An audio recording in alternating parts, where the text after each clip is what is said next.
Louisiana is a state of ghosts, jazz, and secrets. But the biggest secret isn't buried in a crypt in New Orleans or hidden in the bayou. It is the sheer, quiet magnitude of black wealth that has existed here for centuries. We aren't just talking about rappers who bought a mansion. We are talking about families who owned land before the Civil War, dynasties that survived Jim Crow by building their own banks, and entrepreneurs who turned gumbo and gravel into multi-million-dollar empires.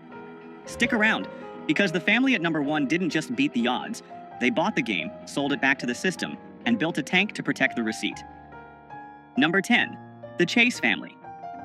We begin our journey in the heart of Trim, with a family whose wealth cannot be measured merely in dollars, but in the sheer weight of their cultural and political influence. The Chase family, led for decades by the late legendary Leah Chase, owns more than a restaurant. They own a command center. To understand the wealth of the Chase family, you have to understand the currency of the civil rights era. Dookie Chase's restaurant, established in 1941, wasn't just a place to get gumbo. It became the bank, the boardroom, and the bunker for the movement. In the 1960s, it was illegal for white and black people to mix in public. But inside the walls of Dookie Chase's, specifically in the upstairs meeting room, the laws of the Jim Crow South were suspended. When black leaders like Thurgood Marshall and Martin Luther King Jr. came to New Orleans, they didn't eat in white-owned establishments. They ate at Dookie's. They planned protests over fried chicken and signed checks that fueled the movement. The Freedom Riders organized here. The NAACP strategized here. The Chase family subsidized the revolution by feeding the revolutionaries, often for free, while banking the social capital that would later make them untouchable. Economically, the Chase family represents the resilience of New Orleans' black middle class. While the net worth of a restaurant dynasty might seem modest compared to tech moguls, their asset is access. Presidents from George W. Bush to Barack Obama have sat in their dining room seeking endorsement and authentic connection to the black community. This is relationship capital at its highest valuation. The family, now led by the younger generation including Edgar Duke Chase IV, has expanded into airport concessions and catering, modernizing the brand while protecting the legacy. This expansion into the Louis Armstrong New Orleans International Airport was a strategic masterstroke, taking a local heritage brand and placing it in front of millions of international travelers annually. But their true wealth lies in their survival. When Hurricane Katrina devastated New Orleans in 2005, the restaurant was submerged in feet of water. Developers circled the Trim neighborhood like sharks, looking to buy out distressed black owners to gentrify the area. The Chases refused. They rebuilt after Hurricane Katrina, refusing to sell their land. The Chase family proves that in Louisiana, the most valuable real estate is the ground you refuse to leave. They are the gatekeepers of Creole culture, and in a city that sells culture to the world, the Chases control the premium product. Number 9, the Marsalis family. If the Chases feed the body of New Orleans, the Marsalis family owns its soul. In a city defined by music, this family is the royal court. The patriarch, the late Ellis Marsalis Jr., was a jazz pianist and educator who didn't just raise children, he raised a conglomerate of talent that has dominated the global music industry for 40 years. This is not just about playing instruments. This is about the monetization of high art. We are talking about Wynton Marsalis, the artistic director of jazz at Lincoln Center in New York. This role grants him immense institutional power and financial weight. He manages an annual budget exceeding $50 million and oversees one of the most prestigious cultural real estate holdings in Manhattan. Wynton was the first jazz musician to win the Pulitzer Prize for Music, elevating the genre to the same intellectual tax bracket as classical music. Then there is Branford Marsalis, a Grammy-winning saxophonist and bandleader who famously led the Tonight Show band, securing network television money in an era when that meant millions. Delfeayo and Jason Marsalis round out a dynasty that has collected enough Grammys to fill a warehouse.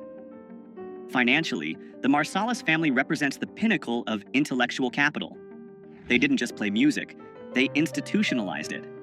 Their wealth comes from touring, publishing rights, educational institutions, and brand partnerships that span the globe.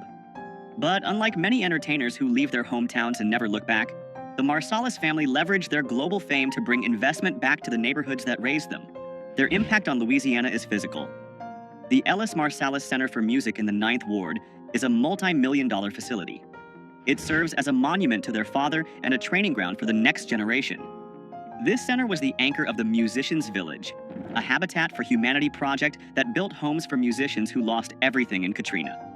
This is how you convert fame into infrastructure. In the hierarchy of Louisiana wealth, the Marsalis family proves that mastery of a craft, when executed at the highest level, creates a brand that outlasts any single business cycle. They turned jazz from a club gig into a global institution. Number 8. The Charbonnet family. In New Orleans, death is not just an end. It is a business, a parade, and a ceremony. And the people who control that ceremony hold a unique and powerful position in the social order. Enter the Charbonnet family, the proprietors of Charbonnet-la-Baglapian Funeral Home in Trem. This is old money in the truest sense. The funeral home was founded in 1883. Let that sink in. This Black-owned business has been operating for over 140 years, surviving Reconstruction, Jim Crow, the Great Depression, and Hurricane Katrina. To understand the wealth of the Black funeral director, you must look at history. During segregation, white banks would not lend to Black people, and white insurance companies would not insure them. The funeral director was often the only person in the community with significant liquid cash flow and the ability to navigate bureaucracy. They became the de facto bankers and community leaders. The Charbonnet family represents generational stability. Their wealth is built on real estate and the unshakable trust of the community. They handle the funerals for the city's elite, the musicians, and the cultural icons. When a jazz funeral rolls through the streets of Trem with horse-drawn carriages and brass bands, it is often the Charbonnets orchestrating the spectacle. These funerals are not simple affairs. They are massive logistical events involving permits, bands, carriages, and receptions. The economics of a high-end New Orleans funeral can rival that of a wedding, and the Charbonnets have held the contract on dignity for nearly a century and a half. This isn't flashy wealth. You won't see them flexing on Instagram. But their historic building on St. Philip Street is a fortress of Black ownership in a rapidly gentrifying neighborhood. They own the land, the history, and the process of transition. In a state that reveres ancestry, the Charbonnets are the guardians of the ancestors, and that is a position of quiet, unassailable power. Number 7. The McKenna family. Information is power, and in New Orleans, the McKenna family controls the narrative. Dr. Dwight McKenna and his wife, Beverly Stanton McKenna, are a power couple who have built a diversified portfolio that bridges medicine, media, and history. Dr. McKenna is a prominent physician and former coroner, but the family's true influence comes from the New Orleans Tribune. Founded in 1985, it is one of the most respected Black-owned newspapers in the country. But here is the flex. They didn't just start a paper. They revived the name of the first Black daily newspaper in America, originally published in 1864. They saw themselves as the continuation of a lineage of Black resistance. Owning a media outlet gives the McKenna family a distinct type of leverage. They can highlight issues that the mainstream press ignores, champion Black businesses, and hold local politicians accountable. This media capital translates into political influence that few other families possess. But their wealth is also tangible and visible. They own substantial real estate in New Orleans, including Le Musée de FPC, the Museum of the Free People of Color. This is a massive flex of cultural equity. They bought a mansion on Esplanade Avenue, historically a street for the white elite, and filled it with art, documents, and history that the mainstream museums ignored. The collection inside is priceless, containing original manumission papers, passports of free people of color from the 1800s, and rare artwork. By privately owning this history, they ensure it cannot be erased or rewritten. The McKennas represent the intersection of professional excellence and community advocacy. By controlling the media, the Tribune, and the history, the museum, they ensure that the story of Black wealth in Louisiana is told by the people who built it. They are the intellectual guardians of the city, sitting on a portfolio of assets that preserve the past while generating income for the future. Number 6. The Coxum family. Now we move from old world influence to modern corporate dominance. If you drive through New Orleans, there is a good chance you are driving through the territory of Henry L. Coxum, Jr. Henry Coxum is not just a franchise owner, he is a mogul. As the head of Coxum Enterprises, he owns and operates a massive network of McDonald's restaurants across the region. But don't let the word franchise fool you. In the world of business, owning high-volume McDonald's locations in a major tourist city is akin to owning a gold mine. The barrier to entry for a McDonald's franchise is incredibly high, requiring significant liquid capital. Coxum's wealth is built on operational scale. He started as a manager trainee in 1984 and bought his first store in 2002. Today, his organization employs hundreds of people and generates tens of millions in annual revenue. This is the power of systems. Coaxum doesn't have to invent a product. He executes a globally proven system with local precision. His power extends beyond the drive-thru. He sits on the boards of the city's most powerful institutions, influencing economic development and policy. He is a key player in the Business Council of New Orleans, a room where the city's economic future is often decided. When Hurricane Katrina destroyed his restaurants, Coaxum didn't retreat. He rebuilt, often opening his doors before the city had fully recovered to provide food and Wi-Fi to residents and relief workers. His flagship location on Canal Street is a symbol of Black corporate resilience. The Coaxum family proves that the path to extreme wealth often lies in taking a global system, like McDonald's, and executing it with such precision that you become a pillar of the local economy. He turned the Hamburger University training into a local economic empire. This is a perfect moment to talk about strategy. Henry Coaxum didn't invent the hamburger. He mastered the system of selling it. If you want to understand the franchise models and business systems that build this kind of predictable, scalable wealth, I've pinned a list of essential business strategy books and biographies right here on the screen. Click View Products to study the blueprints these moguls used. Number 5. The Henry Family. There are people who build buildings, and then there are people who decide where the buildings go. Troy Henry and his family fall into the second category. As the founder of Henry Consulting, Troy Henry is perhaps the most influential Black business strategist in Louisiana. This is technocratic wealth. Henry Consulting is a management firm that handles the heavy lifting for multi-million and billion-dollar projects. We are talking about the kind of deals that reshape skylines. Troy Henry has a background in engineering and corporate management at Fortune 500 companies like IBM and Enron before the crash, and he brought that high-level expertise back to New Orleans. His firm has been involved in massive undertakings, including the management of the Bio District New Orleans and the redevelopment of the World Trade Center New Orleans. These are complex, high-stakes public-private partnerships that require a mastery of engineering, finance, and politics. But the Henry family doesn't just earn fees, they own equity. They have stakes in real estate, fuel distribution, and development ventures. For example, they were key in the Bayou Sterling investments, aimed at bringing high-quality grocery retail to underserved neighborhoods. This is a strategy of doing good while doing well. What makes the Henry family so powerful is their ability to navigate the complex world of government contracts and private equity. They are the bridge between City Hall and Wall Street. When a new bridge needs to be built or a historic site redeveloped, the Henrys are often the ones drafting the blueprint and counting the zeros. They represent the modern suit-and-tie authority of Black Louisiana wealth. While others are the face of the brand, the Henry family provides the structural engineering of the economy itself. Number 4. The Williams brothers. Now, we leave the boardrooms and head to the block, specifically the Magnolia Projects, where two brothers turned a modest investment into a billion-dollar legacy. Brian Birdman Williams and Ronald Slim Williams are not just rappers, they are arguably the most successful record executives in hip-hop history. This is liquid wealth on a scale that is hard to comprehend. The Williams brothers revolutionized the music business with a specific piece of paper, the 1998 distribution deal with Universal Records. At a time when artists were signing away their rights for a quick advance, Birdman and Slim negotiated a deal that gave them a $30 million advance and, crucially, allowed them to keep 85% of their royalties. They kept their masters. They kept their publishing.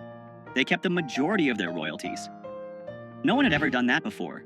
Because of that deal, when Juvenile, Lil Wayne, Drake, and Nicki Minaj sold hundreds of millions of records, the bulk of the profit went straight to New Orleans. They didn't just work for the label, they were the label. Birdman's net worth has been estimated as high as $150 million, but the combined family wealth generated by Cash Money Records over the last 30 years likely exceeds $500 million in gross revenue. They introduced the term bling bling to the Oxford English Dictionary, but their spending wasn't just for show. It was marketing. The cars, the jewelry, the excess. It created a lifestyle brand that sold millions of albums. The Williams brothers live loud. We've seen the Bugattis, the diamond teeth, and the mansions. But look closer. Slim Williams, the quieter brother, is known for his sharp business acumen and investment strategies. They bought their way out of one of the most dangerous neighborhoods in America by treating rap music not as art, but as a high-volume manufacturing business. They utilized a rapid release strategy, flooding the market with albums to ensure they dominated the charts. They are the Rockefellers of the rhythm, proving that you don't need a degree to outnegotiate the biggest corporations in the world. Number 3. The McDonald Family. While the Williams brothers were making millions, the McDonald family was storing it. Alden McDonald is the CEO of Liberty Bank, and his family represents the financial backbone of Black Louisiana. Founded in 1972, Liberty Bank is one of the largest Black-owned banks in the United States, with assets exceeding $1 billion. Alden McDonald has led the institution for over 50 years, a tenure that is almost unheard of in the banking world. His son, Todd McDonald, is now taking the reins, ensuring the dynasty continues. This is institutional wealth. Liberty Bank isn't just a place to put money, it is a tool for community survival. For decades, Black entrepreneurs in the South struggled to get loans from mainstream banks. Liberty Bank filled that void, financing thousands of first-time homeowners and small business owners. When Hurricane Katrina hit, Liberty Bank was underwater, literally. Their headquarters and data centers were flooded. Most small banks would have folded. The McDonalds didn't. They operated out of trailers, fought for federal assistance, and not only saved the bank but expanded it. They went on an acquisition spree, buying other banks in Kansas City, Detroit, and Jackson, Mississippi. The McDonald family controls the flow of capital. They decide who gets the mortgage, who gets the small business loan, and which projects get funded. By expanding regionally, they have diversified their risk and increased their power base. They live in the exclusive enclaves of New Orleans East and Pontchartrain Park, quietly wielding more power than any politician. In a capitalist society, the banker is king, and the McDonalds wear the crown in Louisiana. They proved that Black wealth doesn't just have to be about entertainment or sports. It can be about holding the keys to the vault. Number 2. The Miller Family. If cash money negotiated the best deal, Percy Master P. Miller built the best tank. The Miller family is the ultimate example of a self-made dynasty that diversified faster and harder than anyone else. Master P didn't just sell records, he sold an economy. His origin story is legendary, with a $10,000 settlement check from a malpractice suit related to his grandfather's death. He opened a record store in Richmond, California, before bringing the operation back to New Orleans. He started No Limit Records with a guerrilla marketing strategy, selling tapes out of the trunk of his car and bypassing the traditional gatekeepers. But he didn't stop at music. He launched No Limit Films, a clothing line, a sports management agency, a toy company, and even a phone sex line at one point. He understood vertical integration before he knew what the words meant. By manufacturing the product, controlling the distribution, and owning the marketing channels, he kept nearly every dollar generated. His net worth has been estimated between $200 million and $250 million. But the true wealth is in the family tree. He raised his son, Romeo Miller, to be a mogul from childhood. Romeo starred in his own show, played basketball at USC, and now runs multiple businesses alongside his father, from luxury sneakers to food brands like Rap Snacks. The Millers are expansionist wealth. They never settle. Master P famously negotiated a deal to play in the NBA preseason for the Charlotte Hornets and Toronto Raptors, not because he needed the money, but to market his brand. He even tried to buy a wrestling league, WCW. They recently launched a line of grocery products to disrupt the food industry. They represent the hustle ethos of Louisiana refined into a corporate strategy. They don't just want to be rich, they want to own the shelf space, the screen, and the block. Number 1. The Barthélemy Morial Political and Business Dynasty. Wait, let's pivot. If we are strictly talking about the richest Black family in terms of liquid net worth and global brand visibility, the title belongs to the Miller family. But if we are talking about the richest in terms of controlling the state of Louisiana, we must acknowledge the Morial family. Ernest Dutch Morial was the first Black mayor of New Orleans. His son, Mark Morial, was also mayor and is now the CEO of the National Urban League. While they are public servants, the access and influence this family commands is priceless. They shaped the policies that allowed many of the other families on this list to thrive. However, for the purpose of proven financial assets and business empire, we are giving the number 1 spot to the Miller family. Why? Because Percy Miller broke the ceiling. He proved that a Black family from the Calliope projects could generate $400 million in revenue in a single year, 1998, and retain ownership of it all. He created a blueprint that allowed his children to be born into wealth, educated in business, and positioned to expand the empire. The Miller family holdings include real estate across Louisiana and California, a food empire, Uncle P's, technology investments, and an endless stream of intellectual property royalties. Master P is not just a rapper. He is the Louisiana version of a tech founder who exited with billions.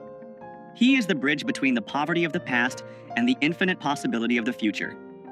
He turned a tank into a trust fund, and that is why the Millers sit at the top of this list. From the kitchens of Dookie Chase to the boardrooms of Liberty Bank and the sound stages of No Limit, Black families in Louisiana have built a fortress of wealth that defies hurricanes, history, and gravity. They didn't just survive, they conquered. Which of these Louisiana dynasties impressed you the most? Was it the resilience of the Chase family or the sheer business genius of Master P? Let us know in the comments below. Subscribe to Black Status for more deep dives into the world of hidden wealth.